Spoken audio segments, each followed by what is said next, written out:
6월달은 국가와 민족을 위해서 특별히 기도하는 그런 시기입니다. 사실은 나라가 무너지면 가정이 보장이 안 됩니다. 그래서 우리가 나라를 위해서 기도만 하고 특별히 주의 나라와 그 의를 위해서 기도하는 여러분들이 축원합니다. 오늘은 역사는 신앙의 거울이라 하는 제목으로 은혜를 나누려고 합니다. 다니엘서 2장 21절 같이 읽겠습니다. 그는 때와 계절을 바꾸시며 왕들을 폐하시고 왕들을 세우시며 지혜자에게 지혜 주시고 총명한 자에게 지식을 주시는도다. 아멘. 하나님이 이 역사를 주관하고 계십니다. 계시록 22장 13절에 보면 나는 알파와 오메가요, 처음과 마지막이요 시작과 끝이다. 그 역사의 주관자는 하나님이시다. 있습니까? 성경이 그렇게 말하고 있습니다. 하나님이 역사의 시작이고 마침이다, 이렇게 말씀하고 있습니다. 그런데 그 과정을 다 성경에 이렇게 기록을 해서 이 말세를 만난 우리에게 신앙의 본보기로 주셨다, 신앙의 거울로 주셨다, 이렇게 말씀하고 있습니다. 고린도전서 10장 6절 이런 일이 우리의 본보기가 되어 우리로 하여금 그들이 악을 즐겨한 것 같이 즐겨한 자가 되지 않게 하려 함이니, 11절에 그들에게 일어난 이런 일들은 본보기가 되고 또한 말세를 만난 우리를 깨우치기 위하여 기록하였느니라. 개역 성경에 이 구절을 어떻게 기록했느냐 하면 본보기라고 하는 단어를 거울이라고 그랬어요. 성경은 말세를 만난 우리에게 신앙의 거울로 보라고 주셨다는 거예요. 믿으시기 바랍니다. 유다서 1장 6절 봅니다. 또 자기 지위를 지키지 아니하고 자기 처소를 떠난 천사들을, 마귀죠, 큰 날 심판까지 영원한 결박으로 흑암에 가두셨으며, 7절이 중요해요. 소돔과 고모라와 그 이웃 도시들도 그들과 같은 행동을, 마귀와 같은 행동을 했다 이 말이죠.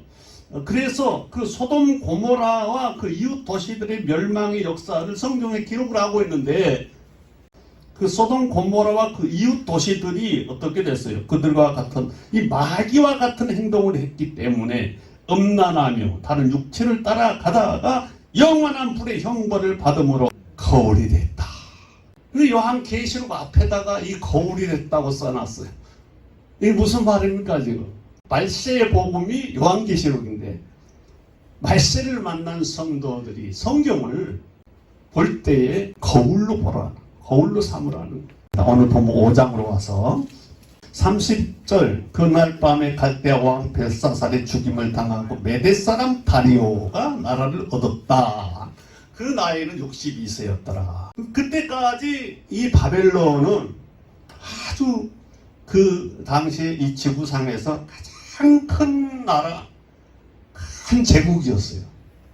바벨론이 그와 같이 강하고 강력한 군사력을 가지고 이렇게 번성을 하니까 5장 18절 왕이여 지키 높으신 하나님의 왕에 붙인 느부갓네살에게 나라와 권세와 영광과 위엄을 주셨고 그에게 큰 권세를 주셨으므로 백성들과 나라들과 언어가 다른 모든 사람이 그 앞에서 떨며 두려워하였으며 그 힘으로 죽이며 힘으로 살리며 힘으로 높이며 힘으로 낮췄더니 그 마음이 높아지며 뜻이 완악하여 교만을 행함으로 그 왕위가 폐한받아요 그 영광을 빼앗기고. 21절에 사람 중에서 쫓겨나서 그 마음이 들짐승과 같이 되었어. 미쳐버렸어요. 그래서 들로 쫓겨났는데 들판에서 나귀와 함께 살면서 소처럼 풀을 뜯어먹고 그 몸은 하늘 이슬에 젖으면서 즉히 높으신 하나님이 나라를 다스리며 자기 뜻대로 주관한다는 이 사실을 깨달을 때까지 7년 동안 광야에서 짐승처럼 지냈어요. 자, 역사를 누가 주관하십니까? 지금 하나님이 주관하십니다. 그 엄청난 나라의 왕이 모든 능력과 모든 권세가 자기에게 있고 자기가 노력해서 자기가 훌륭해서 이 나라가 번성한 줄 알고 교만하니까 하나님이 미치광이로 만들고 광야에서 소처럼 풀을 뜯어먹고 머리는 산발에서 짐승 같고 손톱 발톱이 다 짐승의 발톱같이 되고 7년 동안을 그렇게 지내면서 가만히 생각해 보니까 내가 너무 교만한 거야. 하나님이 다 하셨는데 내가 잘못 생각했구나. 깨닫고 7년 후에 돌아오니까 하나님이 그를 용서하시고 다시 왕의 자리에 앉혔다. 그런 말이에요. 역사의 주인은 하나님이시고 그 역사의 배경에서 일하고 계십니다. 자, 그러면 이 바벨론이 왜 망했는가? 22절에 이렇게 말하고 있어요. 이제 다니엘이 벨사살 왕에게 가서 하는 말이에요. 왕이요. 왕은 그 아들이 되어서 이것을 다 알고도 역사를 알고도 깨닫지를 못하는 거예요. 왕이요. 당신은 그 아들이 되어서 여기 아들이라고 그랬는데 이 자손이란 뜻입니다. 자손. 사실은 느부갓네살이 아버지가 아니에요. 느부갓네살은 할아버지. 그 가운데 벨사살 아버지가 있어요. 이 왕이 성경에 나타나는 대마라고 하는 곳으로 갔어요. 대마라고 하는 곳으로 원정을 갔어요. 그러니까 벨사살이 지금 왕이 된 거예요. 느부갓네살이 겪었던 그 일을 알면서도 벨사살은 깨닫지 못했어. 그래서 마음을 낮추지 않았다. 그랬어. 그러니까 바벨론이 망하고 벨사살이 적임을 당한 것은 마음을 낮추지 않아. 교만해서 망한 거예요. 내 이야기가 아니고 하나님의 말씀. 믿으시기 바랍니다. 마음을 낮춰야 돼요. 나라도 그렇고 교회도 그렇고 가정도 그렇고 우리가 어디 가서 무슨 일을 살든지 어떤 자리에 있든지 간에 우리는 마음을 낮춰야 돼요. 바벨론이 망한 첫째 이유, 하나님 앞에서 왕이 마음을 낮추지 않았다.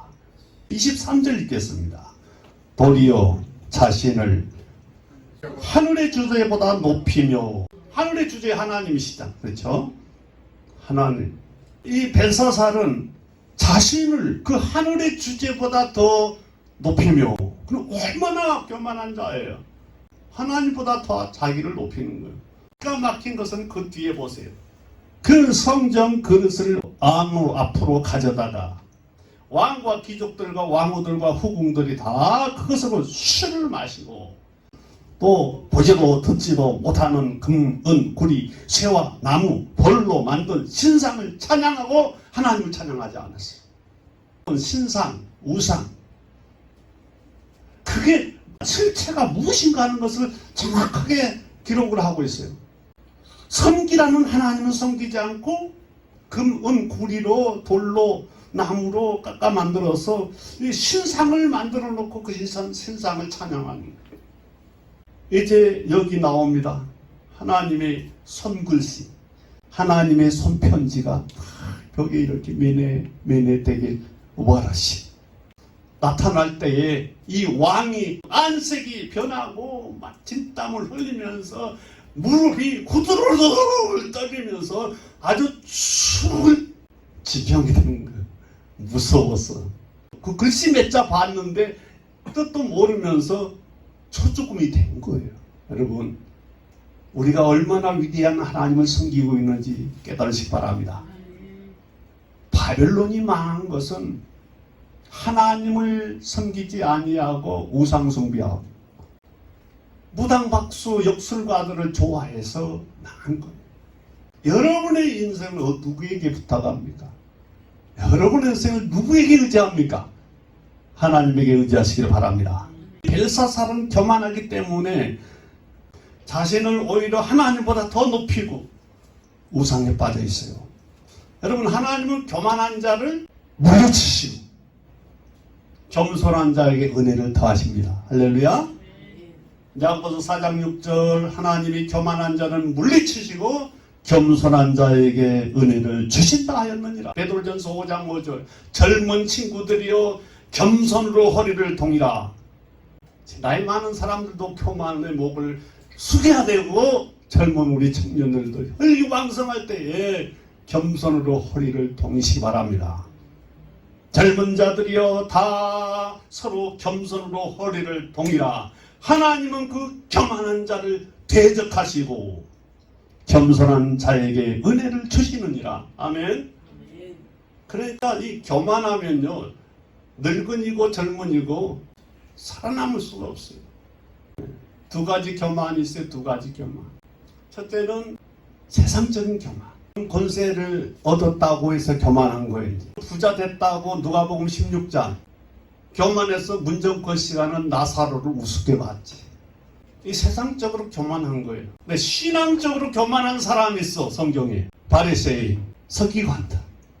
이 사람들은 성경을 아는 사람들인데 한없이 교만해. 예수님 앞에서 화했을진저 바리새인이요, 망하게 되는 거예요. 누구든지 하나님 앞에서 겸손하면 은혜를 더하여 주실 줄 믿습니다. 이 교만의 주범이 누굴까? 네? 따라합시다. 교만의 원조 마귀다. 이사야서 14장 12절부터 15절까지 다 기록하고 있습니다. 이 마귀는 천사장이었는데 교만해서 쫓겨난 영이 마귀요, 악령이요, 사탄이요, 영이요, 뱀이. 마귀를 따르는 쫄개들이 귀신들이에요. 그 교만의 원조는 사람이 아니에요. 당신이 교만합니다. 당신은 교만할 사람이 아니에요. 당신을 교만하게 만드는 마귀가, 귀신이 당신의 영혼을 사로잡고 있기 때문에 교만에서 벗어나지 못하는 거예요. 소돔 고모라 사람들이 교만했어요. 그래서 유황불로 불벼락을 맞았어. 그런데 그 사건이 우리에게 거울이 되었느니라. 오늘 우리가 거울로 삼고 겸손해야 됩니다. 예수 그리스도께서 마태복음 11장 29절에 나는 마음이 온유하고 겸손하니 나의 멍에를 메고 내게 배우라. 그리하면 너희가 쉼을 얻으리라. 나는 마음이 온유하고 겸손하니 나에게 배우라. 그럼 과거에 교만했던 사람도 예수님을 진실로 믿으면 점점 겸손해지는 거예요. 예수님을 오래 믿었는데 겸손할 수 없다는 것은 그가 예수님을 제대로 믿지 않고 있다는 것이고, 그의 마음에 예수님이 안 계신다는 증거예요. 참으로 예수님이 나의 구주요 내 마음에 계신다면 나는 그분을 닮을 수밖에 없다는 것을 믿으시기 바랍니다. 역대하 7장 14절에 하나님께서 하시는 말씀이 내 백성이여 그 악한 길에서 떠나서 자신을 낮추고 기도하고 내 얼굴을 찾으라. 그러니까 나라가 복을 받고 집안이 복을 받는 비결이 스스로 자신을 낮추고 기도하면서 하나님을 찾으면 하늘에서 하나님이 그 기도를 들으시고 그 죄를 사하시고 그 땅을 고치시리라. 땅이 치유를 받아. 세상이 치유를 받는 거예요.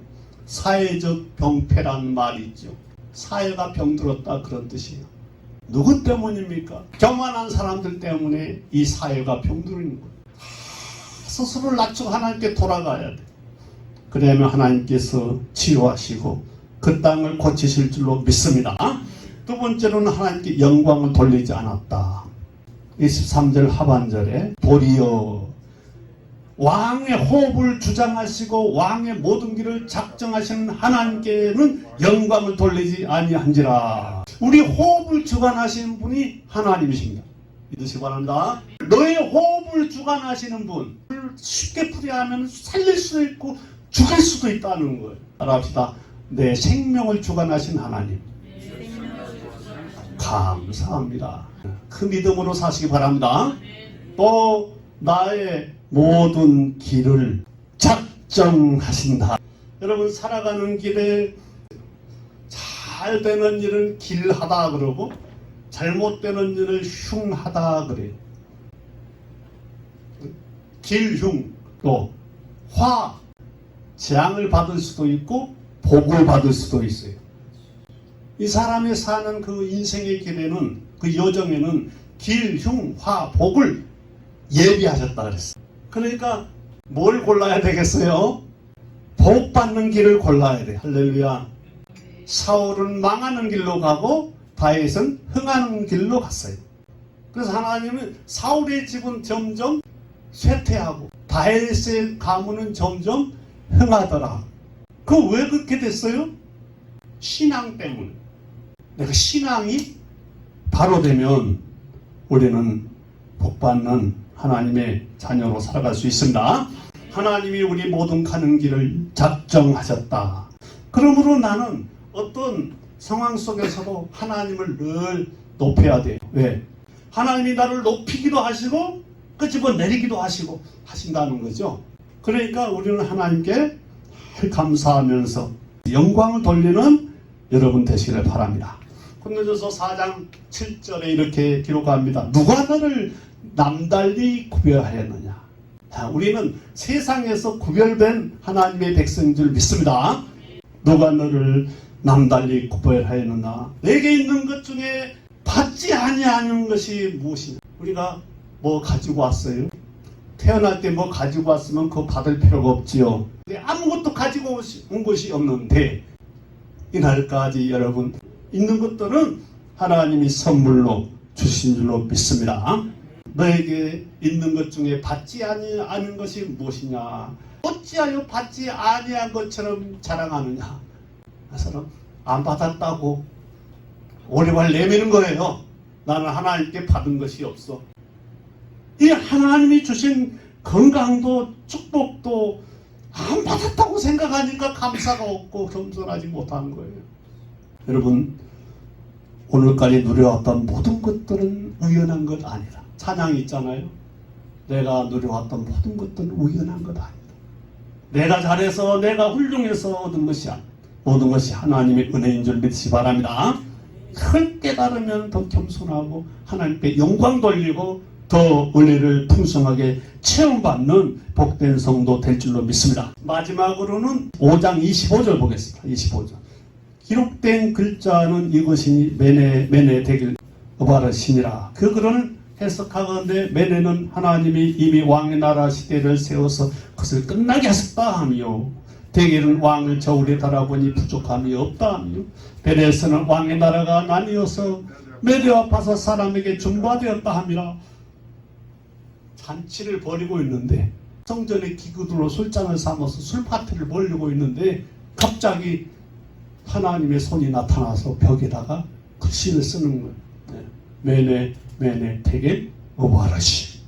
이 왕이 그 글자를 해석을 하지 못하고 뜻은 알지 못하지만 아주 기절초풍할 일이에요. 너무 두렵고 다리가 후들후들하고 무릎이 부딪히면서 딸그닥 소리가 나는 거예요. 벌벌 떠니까. 그러면서 어서 이 글씨를 해석할 사람을 찾아오라고 하니까 세상에 한 사람도 나타나는 사람이 없어요. 할 수 없죠. 하나님의 글씨인데. 그때 왕후가 유대 나라에서 느부갓네살이 데려온 하나님의 사람이 있는데 그를 모셔다가 해석하게 하고 상급을 많이 주라고. 그 다니엘이 이제 부름 받고 왕 앞에 섰어요. 왕이 그래요.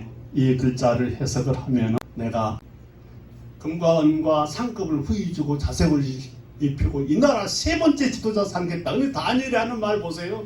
왕이여 그것은 다 왕이 가지시오.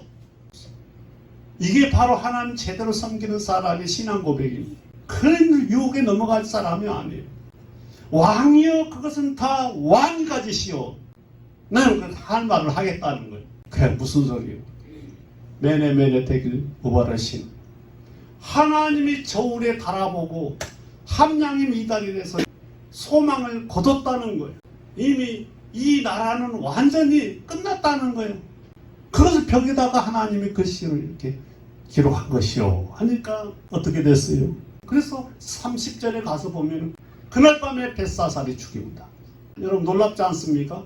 그런데 이런 내용이 신화라고 이제까지 고집을 하면서 신화라고 막 공격을 받았어. 증거할 수가 없어서. 그런데 과학이 발달하고 문화가 발달해가지고 고증을 찾아내는 거예요. 그 문서에 보니까 벨사살 왕이 기록이 나오는 거예요. 그리고 이런 내용이 다 거기 기록이 나온 거예요. 그러면 신화도 아니고 꿈도 아니고 환상도 아니고 비유도 아니고 실제 실제 역사 속에 있었던 사건이고 히스토리, 실제 역사 속에 있었던 이야기. 여러분, 우리는 뭘 여기서 생각해야 됩니까? 아, 저울이 있구나. 세상에 두 가지 저울이 있어요. 하나는 사람을 눈으로 보는 저울. 얼마나 좋은 집에서 사는가, 얼마나 좋은 차 타고 다니는가, 얼마나 부자로 사는가, 얼마나 많이 배웠는가, 얼마나 출세 성공했는가, 그걸 뭐 자랑하고 또 난리잖아요. 그게 사람의 눈으로 보는 저울이에요. 사람의 눈으로 볼 때도 부족할 것이 없으면 좋겠죠. 그러나 벨사살은 사람의 눈으로 보면 왕이니까 없는 게 없어요. 군사도 있어요. 많은 부하가 있어요. 수중들은 여인들이 얼마나 많은지 몰라요. 이런 호강을 누리고 호의호식을 하면서 파티를 즐기는, 세상의 저울로 달아보면 넘치고도 넘치는 사람이에요. 그러나 하나님이 저울을 다 갖다 대고서 달아보시고 하신 말씀이 함량 미달이다, 부족하다, 많이 부족하다, 그래서 끝냈다. 그의 결말을 여기 선포하는 거예요. 근데 그날 저녁에 죽어버렸다. 나라는 망했어. 그러니까 이미 바벨론 성을 다 포위하고 있었던 거예요. 하고 있었는데 포위당할 줄 모르고 술파티를 즐기고 있어요. 이게 우매한 백성이요, 우매한 지도자예요. 다리오 왕이 다니엘을 데려갔어. 그러니까 하나님은 시대가 바뀌어도 하나님의 사람은 쓰시는 거예요. 그걸 우리 다니엘서에서 알 수가 있어요. 이 말씀을 마치려고 합니다. 하나님은 저울은 무엇을 달아볼까? 하나님은 마음을 달아보신다 그랬어요. 잠언서 24장 12절에 내가 말하기를 나는 그것을 알지 못하노라 할지라도 마음을 저울질 하시는 이가 어찌 통찰하시 못하겠느냐. 어찌 마음을 달아보시는 이가 그것을 통찰하지 못하겠느냐. 하나님이 다 그 행위대로 그래서 보응하시느니라. 마음을 달아보시고 하나님이 그 저울에 올라선 대로 갚아주십니다. 그러므로 여러분, 우리가 늘 무엇을 생각할까요? 사람들이 나를 어떻게 생각할까? 내가 무슨 좋은 옷을 입고 나가고 좋은 차를 타고 다니고 내가 무슨 출세 성공해서 사람들에게 과시할까? 천만의 말씀이 그렇게 치면은 벨사살은 성공한 사람이에요. 오늘 우리는 하나님의 저울이 있음을 믿으시기 바랍니다. 하나님 뭘 달아봅니까? 나의 믿음을 달아보고 나의 마음을 저울질한다고 그랬어요. 내 마음이 겸손한지 교만한지를 저울질하는 거예요. 내 마음이 세상에 속하였는지 하나님께 속하였는지 저울질하는 거예요. 하나님이 저울에 부족함이 없는 여러분 되시기 바랍니다. 그리고 기도하실 때 하나님, 내가 하나님의 저울에 믿음이 부족하지 않습니까? 내 기도가 부족하지 않습니까? 하나님, 내 생각이 성결하지 못하지 않습니까?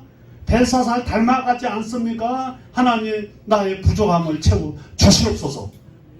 기도하시기 바랍니다. 그래서 세상 사람들이 볼 때는 부족한 것뿐인데 하나님께는 넘치고도 넘치는 칭찬과 상급을 받는 여러분 되시길 축원합니다. 여호와는 나의 목자시니 내게 부족함이 없으리로다. 믿음으로 고백하면 부족함이 없는 삶을 살게 될 줄로 믿습니다. 하나님이 채우시면 부족함이 없는 사건이 일어나는 거예요. 오늘 우리가 여호와를 목자로 삼고 따르고 순종하면 그런 저장과 실만한 물가로 인도함을 받는 역사가 일어나는 것을 믿으시기 바란다. 기도하겠습니다. 하나님, 감사합니다.